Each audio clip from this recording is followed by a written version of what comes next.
Welcome to the Siljander Podcast, where you will find actionable tips, tricks, and strategies for the millennials. In this show, we will dive into content that will teach you how to live with more ease, confidence, and authenticity. Here we will start with a foundation of compassion for ourselves, and then spread that compassion to others. We believe that this chain of acceptance and fortitude can radically change our families, communities, and beyond. And I am your host, Laura Siljander, yoga teacher, mental health coach, outdoor enthusiast, and lover of red wine. So grab your headphones and get ready to learn, grow, and to be inspired to live a life filled with intention and wellness. If you like the show, follow me on Instagram at practice_compassion, or check out my website, laurasiljander.com. I am so glad you are here, and I hope you enjoy the show.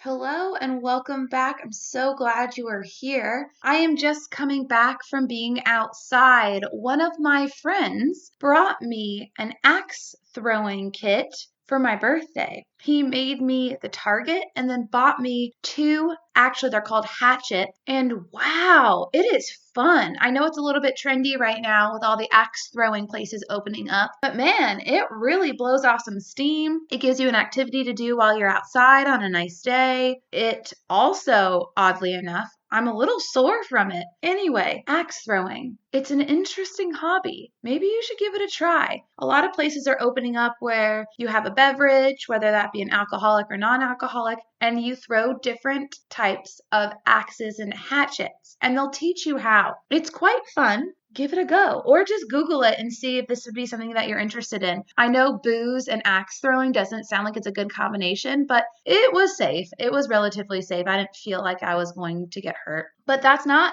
why I'm talking to you today. I got an outpour of encouragement and love from the last podcast about anxiety called Goodbye Anxiety. And this kind of makes me sad that so many people are suffering from this, but I'm also happy because you have some resources available to you. I was asked by a few of you to take a deeper dive into anxiety on what is actually going on in the brain and in your body, and where does it come from? And so that's what I want to talk to you about today, because in this day and age, most of us listening to this podcast have our basic needs, such as food and water and shelter. We go on weekend vacations. We have nice clothes that we pick out to represent what we want the world to see. We have gym and yoga memberships. We have cell phones. But some of us still feel this overwhelming fear and or worry. I went over some of this in my last podcast, but I want to repeat a few things. About 40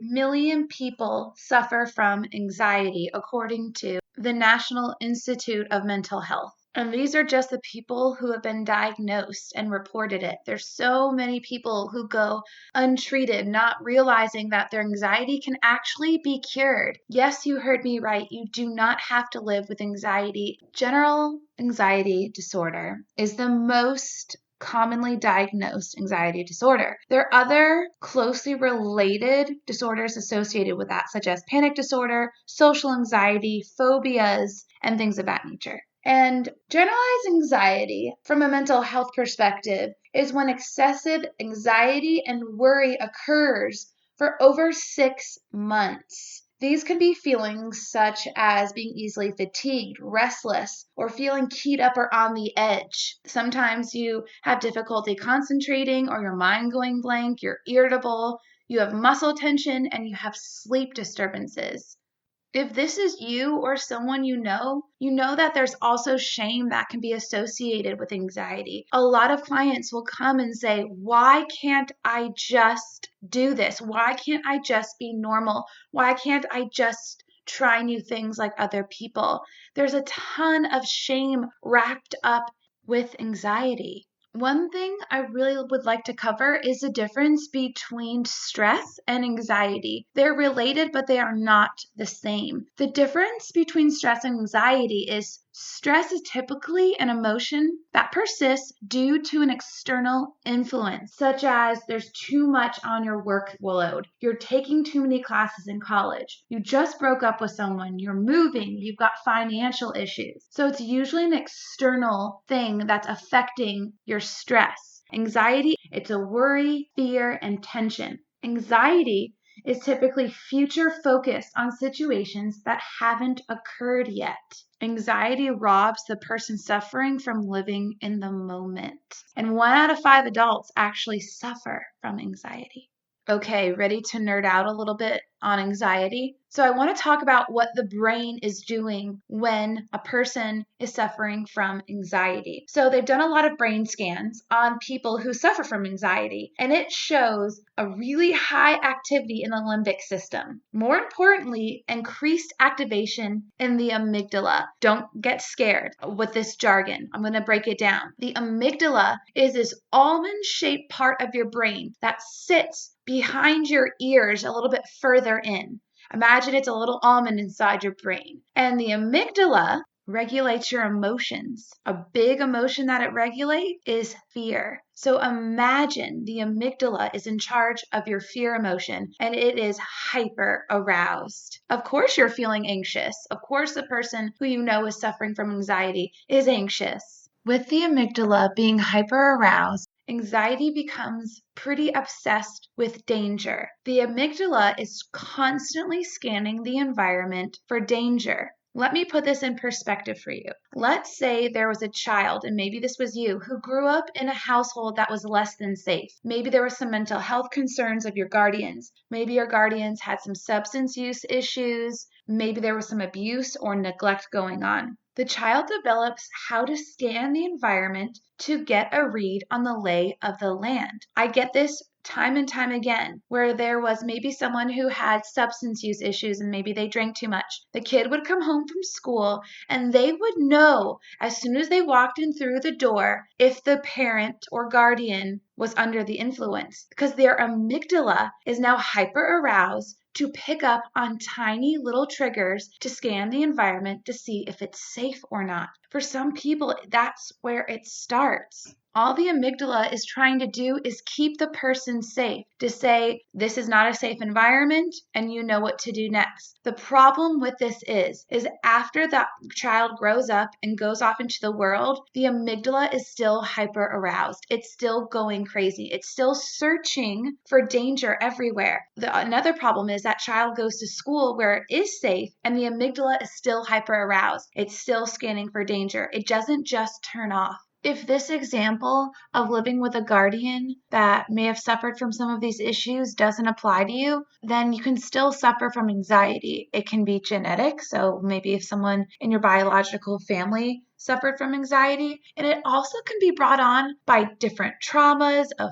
fighting, of sexual abuse, of anything traumatic that can arouse the amygdala and make it a little bit more sensitive, a little bit more hyperactive. So those are also some examples. I want to share a personal story with you really quickly just to give you another example. When I was in the military, I went out with a few of my friends and I got jumped or beat up by a group of people. I didn't know who they were. I didn't know why. But after that, my brain felt like it was on fleek. It was on high alert for months and months after this. I would walk down the road and I would see someone that looked similar to someone who attacked me and I would freak out. I was traumatized, y'all. My brain was hyperactive. If I had any kind of inkling that someone could attack me or that someone was behind me or something of that nature, I would panic. My palms would start to sweat. My heart rate would increase. My brain went on high alert.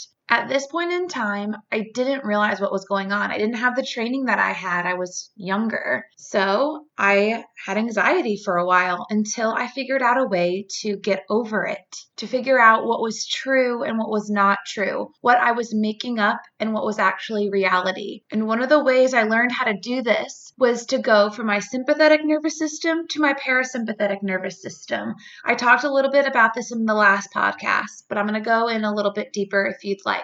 Y'all, our anxiety is literally trapped within our bodies. If you think about it that way, if we go through something traumatic, if we go through something that really affected us in a negative way, it's held in our bodies, in our brains. You can't even help it because it's already there. It's like saying you're not sick when you have a cold. If you're coughing stuff up and you're sniffling, that's a cold. Unfortunately, anxiety is not that obvious, but it's lodged inside the body. This takes any of the shame away of being anxious and suffering from something like this. Let this be known that you can get over it, but you're caught in your sympathetic nervous system. So what does that mean? The sympathetic nervous system, the fight, flight, or freeze nervous system, where our heart speeds up and our hands get sweaty and we start to get really anxious because we're stuck in that nervous system with this hyper-aroused amygdala. And one of the ways that you can get out of it is to get out of that nervous system and go into the parasympathetic nervous system,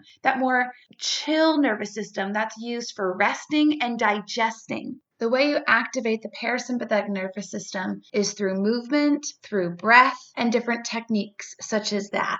The way I discovered this before I received the training that I have is after I got beat up, I started taking martial arts. And my excuse was, I want to learn how to defend myself, just in case this happens again. But what I didn't realize that what I was doing is connecting my breath with motion. I was getting out of my amygdala and into my body. I was going from one nervous system to another nervous system using breath and movement. And now when I do movements such as this, I know what's going on the inside. So I almost visualize that I'm dislodging this horrible trauma, this horrible anxiety, those horrible voices that scream in your face about all the horrible things that are going to happen and will go wrong. I almost picture it as removing that. I'm getting rid of it. I'm shaking it up and I'm getting rid of it. And that's how I got over my anxiety and due to my traumatic experience. Some people need to talk to a therapist or a mental health coach. Some people even need medication.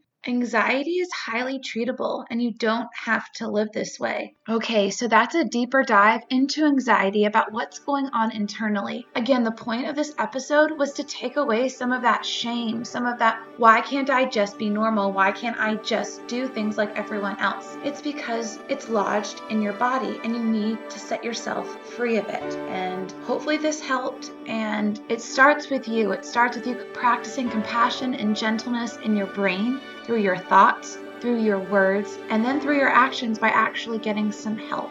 Okay, that's all for today. If you could please subscribe to my podcast, leave a review, that would be awesome. Maybe even share it with a loved one. That would be super great. If you know of anyone who suffers from anxiety, point in my direction. Maybe this can set them free. Maybe they can know that they don't have to live this way. All right, I'll talk to you next week. Bye now.